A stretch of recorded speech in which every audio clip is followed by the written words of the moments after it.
Hi everyone, and welcome back. We really are cramming it all in this afternoon, but with what I hope everyone agrees is some absolutely fantastic content and most importantly, fantastic speakers. So as per usual, these are live panels. Please do make sure that you ask questions.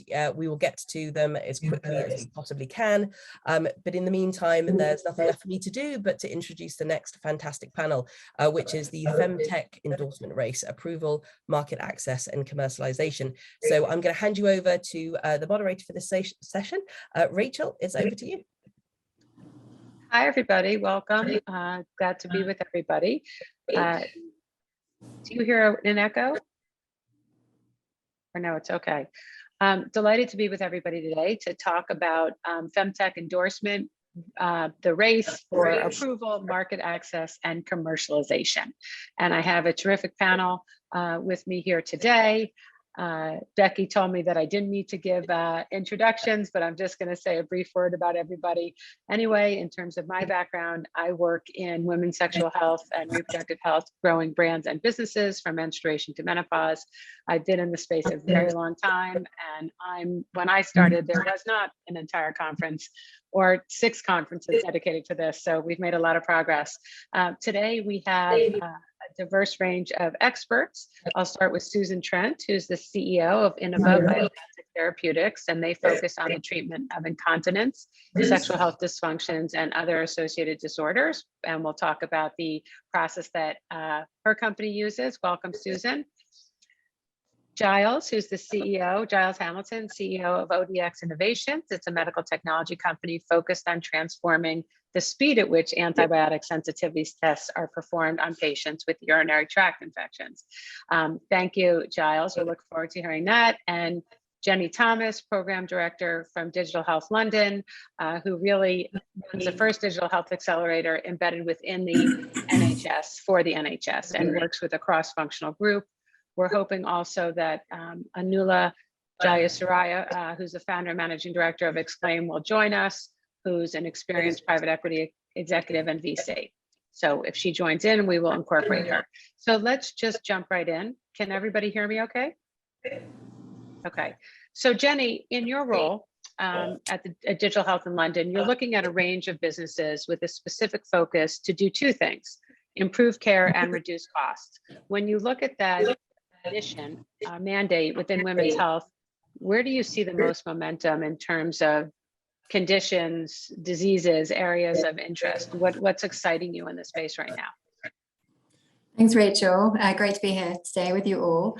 So at DigitalHealth.London, we look at all areas of healthcare, so not specifically women's health, but Femtech is a particular personal passion of mine. I used to be a general manager for women's at Giles and St. Thomas's, and we have seen over the last year or so some Femtech companies coming through to our program and our accelerator program. I'd say that the areas that I can comment on what excites me, comment on actually what's happening within the NHS and where the interest is being kind of felt and where I'm seeing kind of adoption. So I think probably the first area I would highlight is menopause. I think there's a real recognition within the NHS that women need to be supported. So I'm talking about staff here.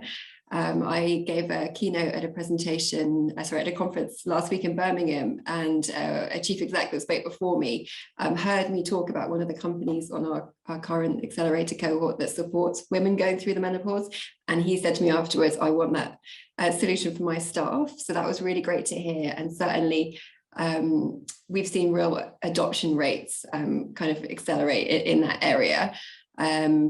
For staff, but I think also increasingly for patients, which is really positive.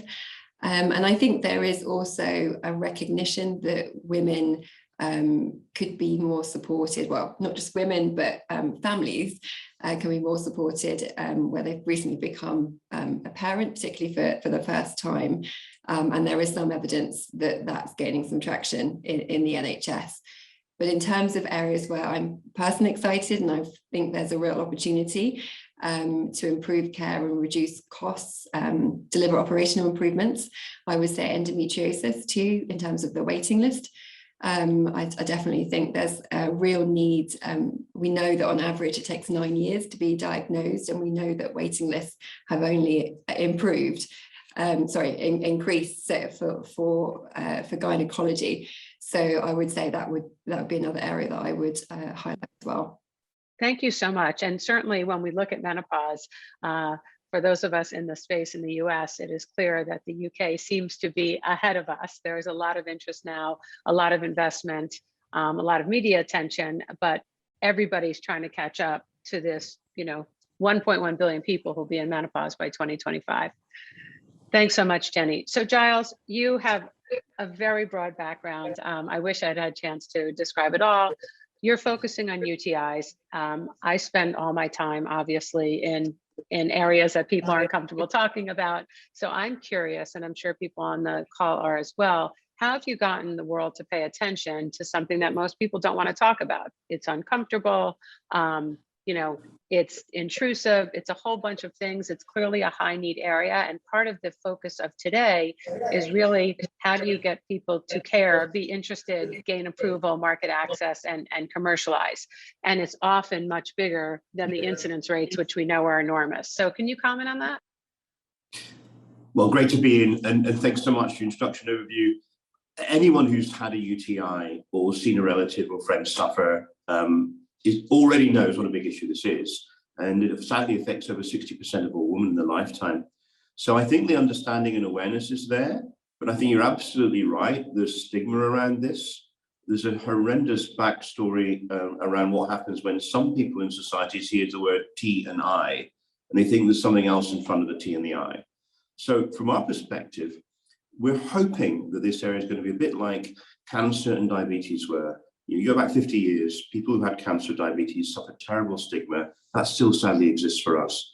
We really think the way forward is the realization that healthcare systems and businesses now have about the role that women have in their own decisions about their lives and those they care for. So we think there's a shift coming. It's going to take a long time. We're not there yet, unfortunately.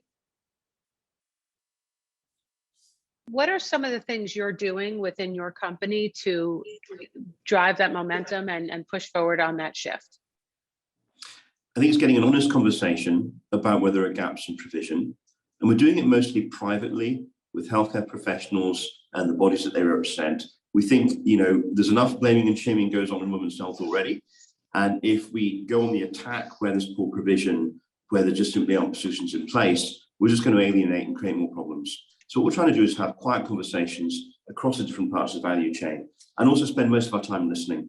It's incredibly important to build our products, but also where changes happen in the healthcare system based on the reality of people's experience. And that has always got a lot of facets to it. So it's listen first, talk clearly on the basis of data, and then work alongside people to try and make change happen one step at a time. Thank you so much. Susan, same idea. Stress urinary incontinence is not something that, the average person is dying to talk about, but it affects millions of people in lots of areas of their lives in terms of their productivity and potentially their sleep or their intimate lives. And women clearly are bearing the biggest burden. How does your approach at Innovo change the conversation and potentially increase the receptivity that people have for treatment options for stress urinary incontinence? No, thanks, Rachel. I think, as you said, we're all on very parallel paths. And I think the number one thing we're all trying to do is really to help women understand more about the condition that they're suffering from. So we might call it stress urinary incontinence. Your doctor might call it stress urinary incontinence. As a woman, you call it bladder leaks. Or you think, if I pee a bit when I laugh or cough or sneeze, that's what it is. And so I think it's helping to just break down the taboos, talking in language that women can relate to and really understand. And as Giles said, joining the honest and very credible voices who are stepping forward to help women around so many of the health issues they're facing. As Jenny said, during menopausal period, postpartum, I think the more we can do to shine a light on these topics, so many taboos have been broken down. And I think the first step really is to start to help women understand the condition.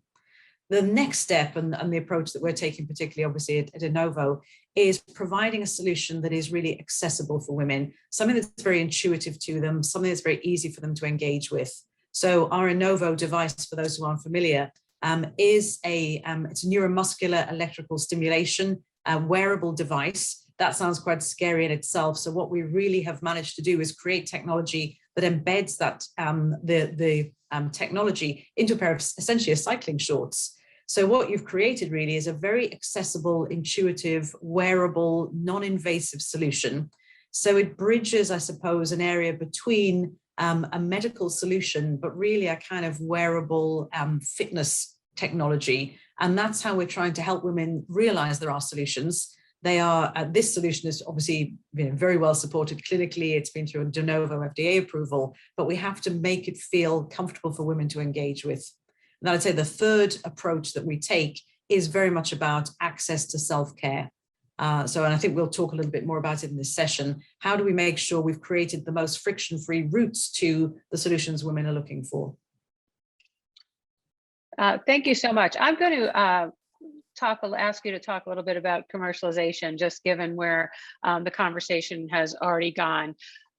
So sticking with you, Susan, when you're, what specific programs do you use or programs are you implementing to ensure that there's a likelihood of commercial success? You obviously bring, I don't know if people have looked at your background, but 20 plus years of cross-functional experience, both in pharma and consumer products. What are some of the tools that you have used historically or using now that other companies could follow or mimic if they're listening now to figure out where to go next?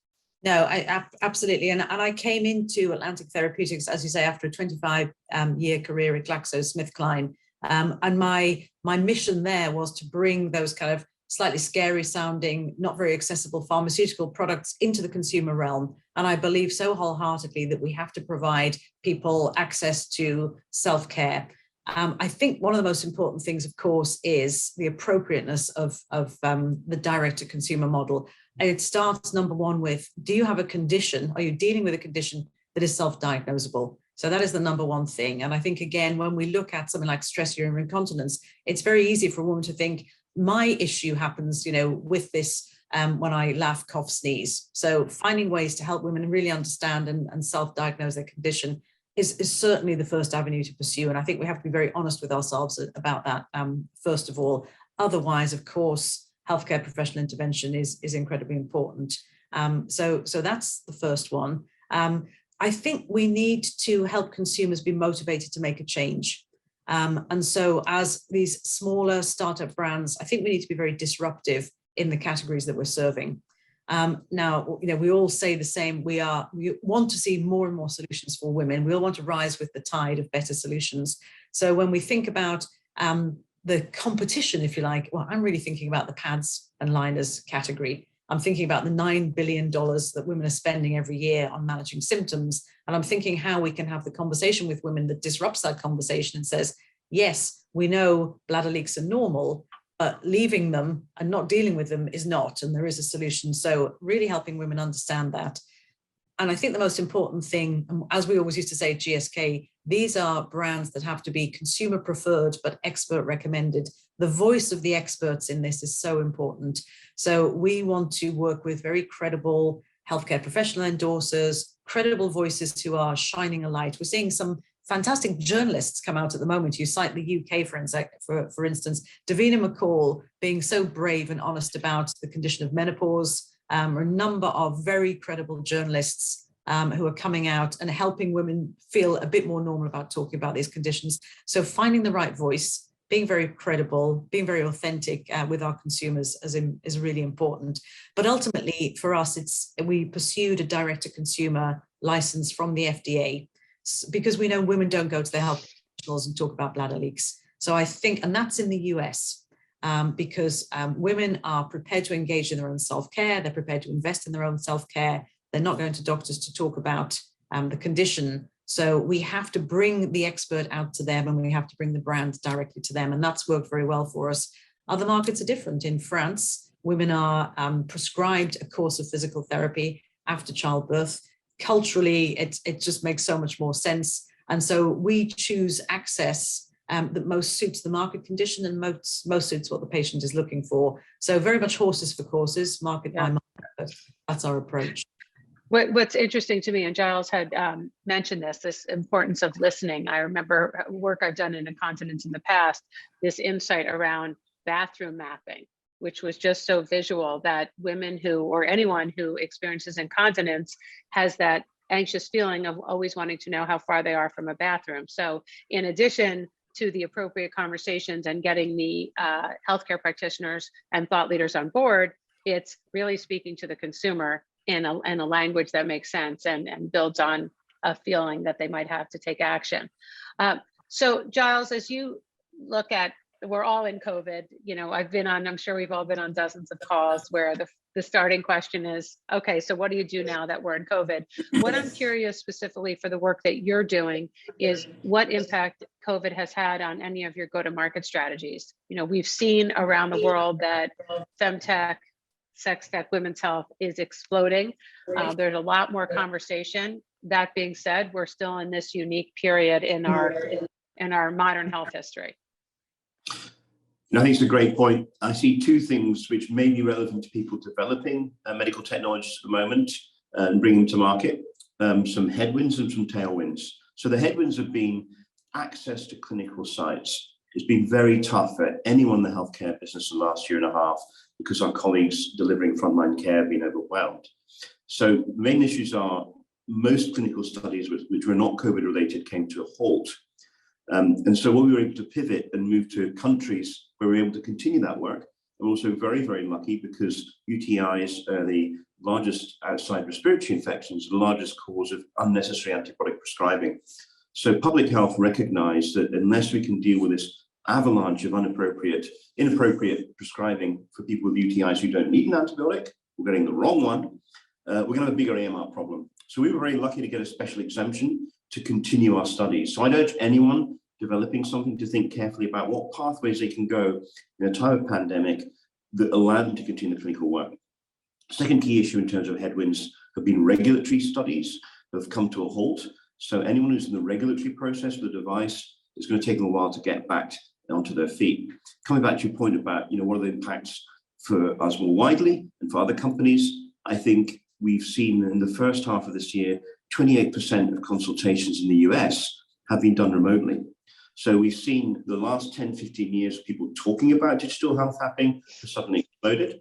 And within that, I think the key take-home message for people developing technology for women, products for women, is the role of the consumer in healthcare now is now fully acknowledged. You know, 89% of spend decisions on anybody's health are made by women as family members for their looking after the previous generation to the younger generation. So I think this importance of direct to consumer is now fully recognized in corporates generally, and that creates a very, very big opportunity for us to get women's voices into that dialogue and get our products into leverage consumer-led pull rather than healthcare system push. Okay, thank you. Jenny, so again, you look at a range of businesses, not just women's health, but in the context of women's health, are there certain tools, programs, approaches that you use to ensure that you achieve a higher likelihood of success within the, you know, the framework that you work in? You know, is it the healthcare practitioner endorsement and consumer response and research? What are the things that you need to put together as a bundle to increase the chances that whatever you're launching will be successful? I've loved listening to Susan and Giles. I think in terms of B2C, it's all about listening to the consumer and being brave myself. I'm definitely a patient, Susan. And I think that it's really about having that, you know, that sort of expert that is recommending it when you're going to try something new. That what holds you back, even if you're kind of a big fan of, you know, Femtech like me, like why is it that I'm not actively going out and kind of, you know, trying different solutions? I think it's because I want to know that they're safe. I want to know that they're going to work if I'm going to spend my money on them. So I think listening to users and really understanding, you know, what would drive them to make that purchase, and really understanding the pain that they experience is so important. In terms of the companies that we support, we have a few that are B2C, but in the main, B2B makes sense in terms of the program that we are. But again, I mean, just it's really about understanding the user, whoever the user is, but also understanding the customer. And it can be challenging for, companies new to the NHS. Perhaps, a lot of companies are founded by patients and clinicians, so they do have an understanding. But, the NHS, like many healthcare systems, it's complicated, and you really have to understand, who's feeling the pain in terms of within the system as much as the user as well. So I would say it's about knowing who those people are, and it's about listening to them, about kind of really getting deep and understanding and the problem, and finding those champions, those early adopters that are willing to work with you and kind of take a bit of risk themselves, even if that risk is just their own time, because they don't know if something's going to work. So that's, a lot of the support we give is clearly, in terms of helping companies to understand what evidence they need, what regulatory things they need to do. But it's also about helping them to really communicate what they're doing effectively, but to engage with the right people, and to really get that feedback, because some companies are really good at it, maybe others just need to do it more, but I think that's what makes the biggest difference. And for us as an organisation, we spend time with our programme supporting startups and scale-ups, but we also spend a lot of time supporting NHS staff. We run another programme called the Pioneer Fellowship, and that's all about innovation capability within organisations. You need to have, if you have a B2B solution, you need to kind of know who those people are. There are those more entrepreneurial, more forward-thinking, willing to give things a try. And those people, they need passion, but they also need the skills. They need to understand how organizations make decisions, how they influence people, how they do that change management, the implementation, the evaluation themselves. So it's, I would say those were some of the key ingredients from my perspective. And we're seeing so much more, even with the direct-to-consumer companies, that so many of them have medical advisory boards that even when their pathway to the market isn't through a healthcare practitioner, that so many of these companies are playing the role with medical experts of educating consumers about their bodies, about conditions, about questions they might have. So you had answered my question already, which was, where do you bring a healthcare practitioner into the process, and how early? And it sounds like early and always is the best approach. Yeah, the only thing I would I'd add to that is it's about kind of how you frame the conversation. So I think it's really important when you're listening and learning that it's framed as, we're making this introduction to a stakeholder that we know well, because this company wants to learn. They want to really make sure that they're tackling the right problem, as opposed to they're trying to sell you something. I think that's a slightly different kind of point along the journey once all of that learning has happened to a sufficient degree.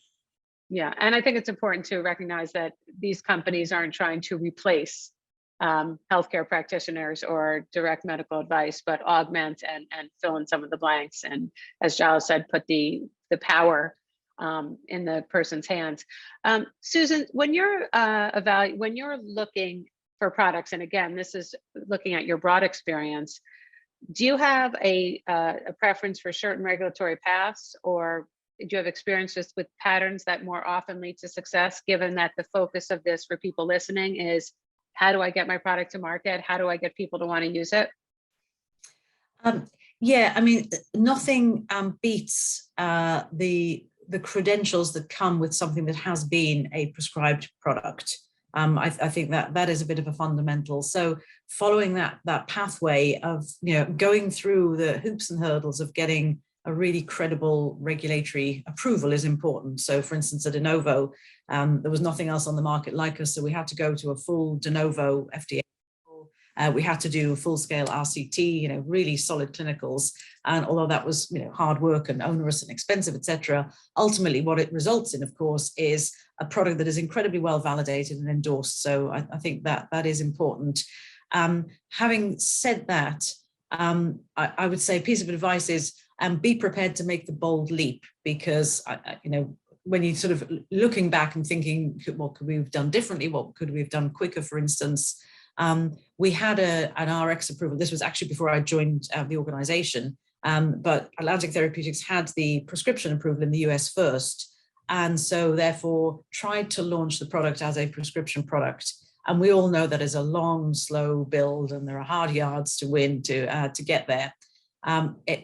With hindsight, it might have made more sense to just be bold and leap straight into the DTC world. And so I think in all of our mindsets, I've come from a big pharmaceutical company. There are kind of, you follow the path, you pharmaceutical or you're a med device with that approval, then you switch. But my advice would be, if you have the opportunity, go straight out there and think, as we've all been saying, very much from where does your patient, your end user ultimately want to consume and access your solution, and figure out your pathway to get there. Don't necessarily take that stepwise approach. So I certainly believe in having the very strong scientific underpinnings that a strong regulatory process provides. But then the path to market, we could make bolder steps, I think, as a healthcare industry.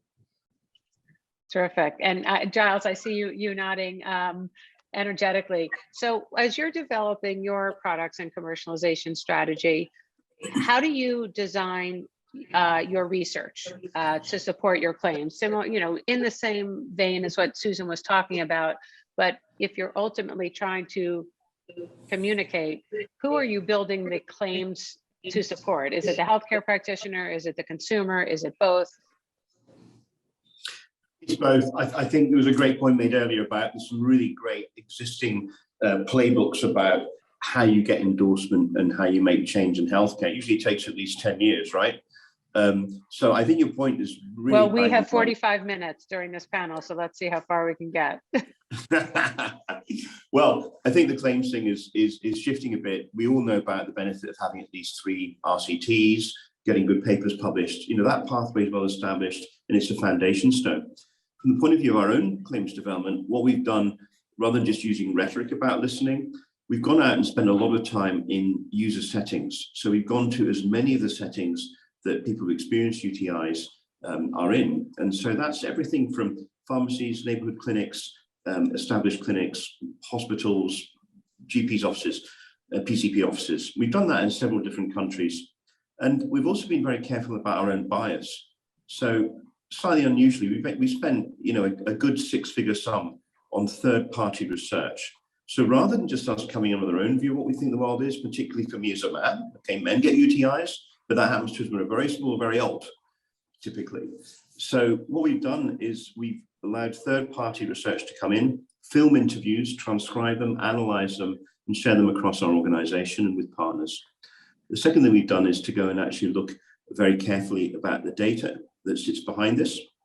So I'd encourage anyone developing products in this area to think about sitting down with actuaries. They're not people you usually see at the front page of a go-to-market plan, but we did a full analysis of 3 years of claims data in the US. So we looked at every single instance of a UTI interaction, someone coming into a healthcare system, and what happened to them.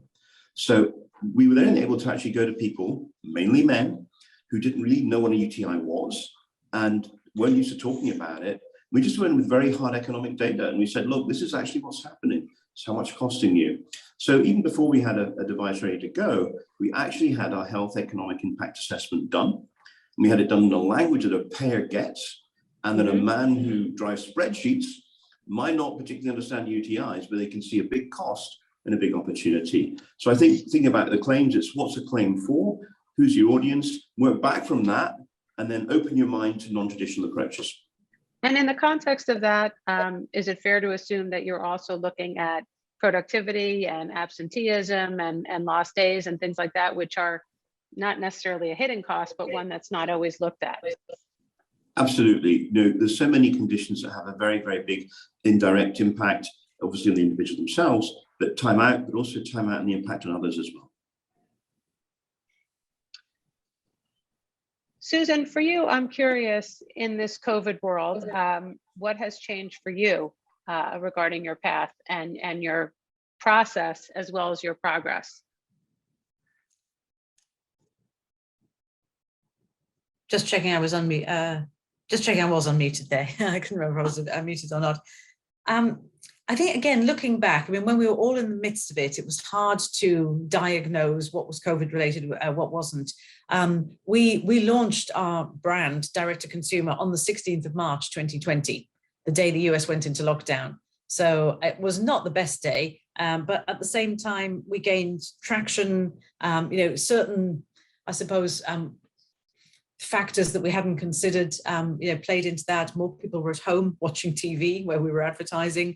We probably got more brand awareness than we had anticipated.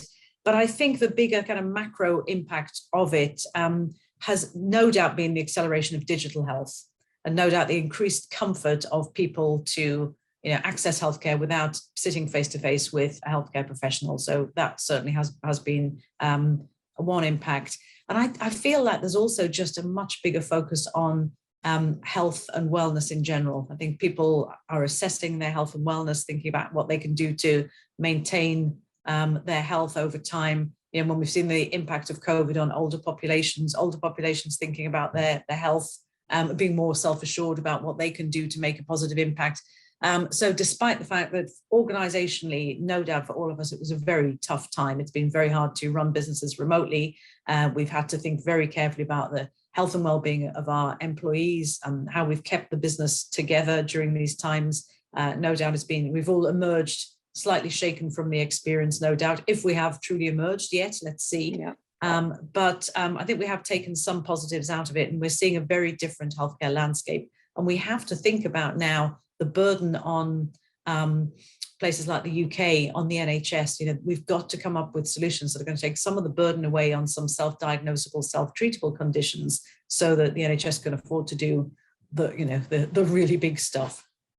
Now, one of the silver linings that has been a theme during COVID is that there are obviously a tremendous number of negative impacts, but it has elevated this conversation, particularly in women's health, about the integrated nature of what she's experiencing. You don't now just talk about sexual health without talking about mental health. You don't talk about cardiac health without talking about bone health and wellness and nutrition. It's become one of the pluses from my perspective is we've become much more comfortable and aware of the totality of the elements in her life. So you segue to the NHS. I'm going to go back to you, Jenny. Obviously, relieving the burden, given the system that you have, is important. How do you work as you're working with the companies that go through your program?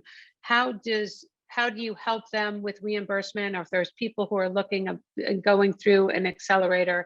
Are there services or support that you provide? Because for lots of people, that's just a big hole. They don't know what to do. They have great ideas, but they're not sure how to go through that process.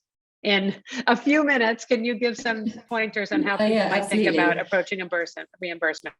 Yeah, I mean, I think there are a couple of different ways to look at it. I guess with my general management background, we have others in the team with that sort of background, we understand how services are paid for and who is the payer.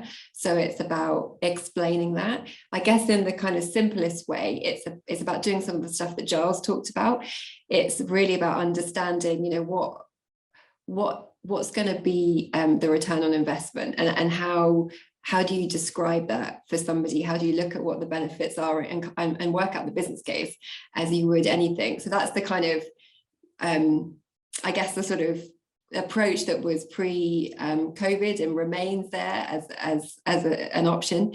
But I'm also seeing, and I guess what part of our role is about highlighting to our companies the funds that are available. And there are a number of funds that are out at the moment, kind of under the umbrella of the United Tech Fund. And a lot of these funds are about encouraging organizations to collaborate with external partners such as startups to find solutions to improve whether that's remote monitoring or the waiting list, and that's a great opportunity to kind of get some pump priming in funding wise to support these opportunities to improve care. I think pre-COVID we saw other funds like there was a diabetes transformation fund, and that was a great catalyst as well, and really brought together startups, many of which went through our accelerator program, but also NHS leadership, particularly at the time, the NHS National Clinical Director for Diabetes, to drive forward some of this change. And sometimes the money is as much about giving people the headspace and the permission to prioritize adopting innovations as it is about actually being able to pay for the solutions themselves. So yes, it is a big part of what we do and how we support companies, as well as making sure that there's this real focus that companies have on generating evidence and not just saying themselves like, this is what our hypothesis is, this is the analysis we've done. What trusts, what all NHS organisations, commissioners, purchasers want is they want to have evaluated that themselves. They want to have that from peers, so that it's then they've got that sort of reassurance that it's been independently scrutinized. So working with our companies, encouraging them to get that real world evidence, and also to partner with academics is something that we think is really important, and is why evidence generation and supporting startups and scale-ups with their evidence generation roadmap is a big part of what we do.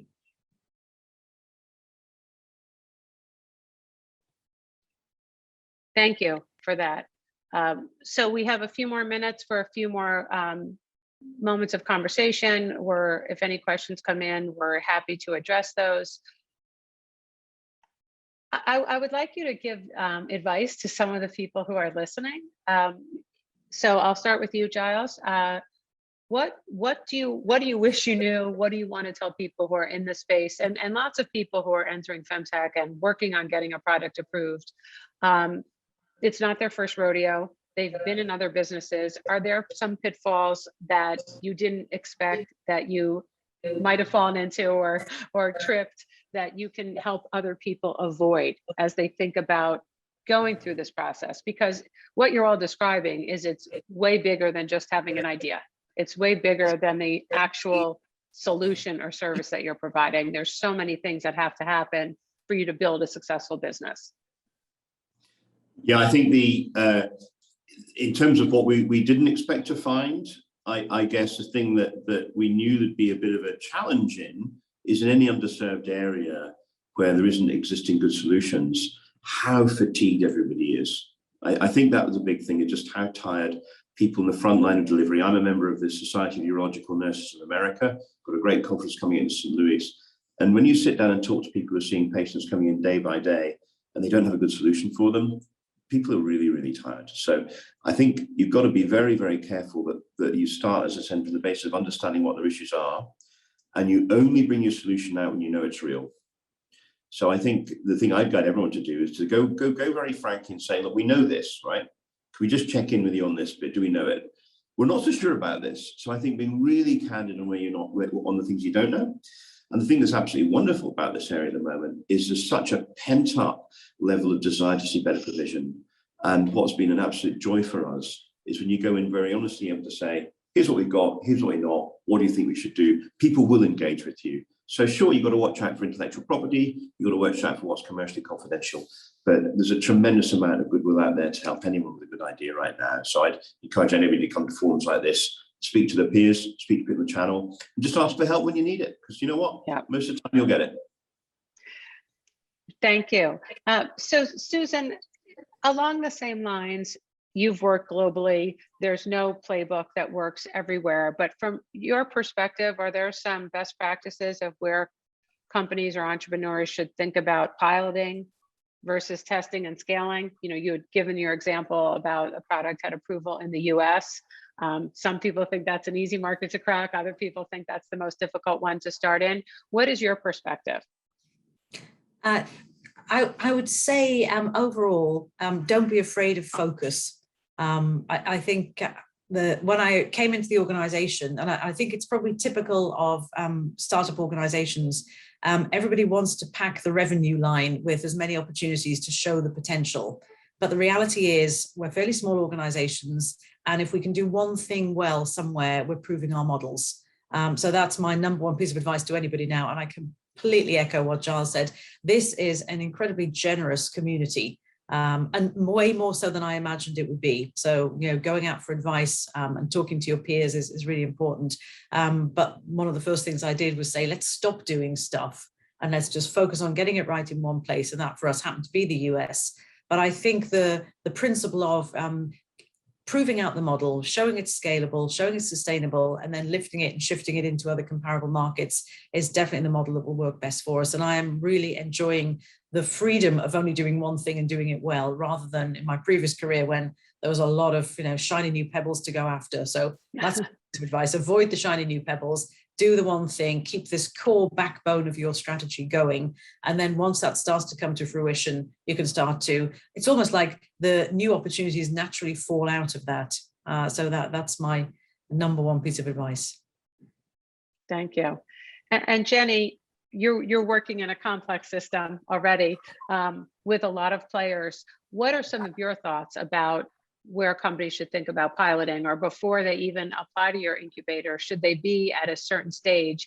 And again, all of these questions are designed around, how do I go from, you know, here to the moon? How do I go from an idea to an actual functioning product and growing company? Are there things you like people to come to you with? Are there places they should start? What should they know? And again, we're trying to summarize an accelerator in about a 30-second answer. So I appreciate the challenge, but if you could comment on that, that would be great. I mean, I think it's really knowing that a company has actually listened and that they're very clear about what problem they're solving and why it's a big problem. That's what we're about to kick off our interviews for our 6th cohort, and for me that's the absolute key thing, as well as them being a great team. I think that a lot of people, their pitch is, you know, we can improve the NHS. What does that mean? Right. really kind of having that depth of understanding is so key, because then you know that they've listened and they've genuinely got something that's going to add value. But just to say one more thing about the Femtech community, I do think that it's exciting because it's exploding, as you say, but it's early, and so I think there's a lot of generosity. And when I talk to, you know, clinicians, obs and gynae consultants, GPs in the space, those that are passionate about it, they are willing to give up their time, maybe more than you know, others, because there is so much opportunity there. And I think that's really fantastic to see, although we of course still have a very long way to go to kind of mainstream it, and to you know, there's a lot of awareness raising that's needed and a lot of enablers that are required to really kind of push this forward and see progress. But with this conference as an example, there's definitely, the wind is at our backs, you know, momentum is on our side. There's been over $1 billion of funding into sex tech and femtech since January. That's a, you know, exponential sea change from what we've seen. And there are a lot more people in the space like you, like healthcare practitioners, like other entrepreneurs, who I really like the expression, I think Giles, you used it, or Susan, this pent-up demand. I mean, people, there's just so many areas where our solutions are not good enough. And to the point that you made, Jenny, coming up with a solution that is not in some way better, less expensive, easier to access, shorter, you know, less confusing, easier for the healthcare practitioner to implement, it has to be a problem that needs a better solution, as opposed to, here's my solution, you know, now help me build my company. We have about a minute, and I know Becky's going to be very strict. Any thoughts, Susan, on, again, you bringing this long career, what do you wish you knew that you now know before stepping into the space? You talked about making choices and having mindful, focused strategies, but in terms of being in this particular therapeutic area or set of conditions, what do you wish you knew before that you now know? I wish I'd known exactly who our target consumer was. If someone had been able to write that on a Post-it note for me at the very start, because there is always a period of testing and learning and figuring it out and getting the messaging right. But you can't know that, it's just a process, but obviously it would make life so much easier if you did know that. And something that I did know that, again, I would just offer as a piece of advice, everybody knows it, people don't get to it quickly enough. Find the talent who can really execute on your plan. Just build the strongest team, invest in the people, and you will be successful. It's kind of as simple as that. Well, thank you so much. Thank you to LSX Femtech for giving us the opportunity. Thank you so much to Giles, Jenny, and Susan for your perspectives, your approach, your insight. I think people will have a lot of valuable nuggets to take away to inform their thinking. So thank you so much for your time and knowledge.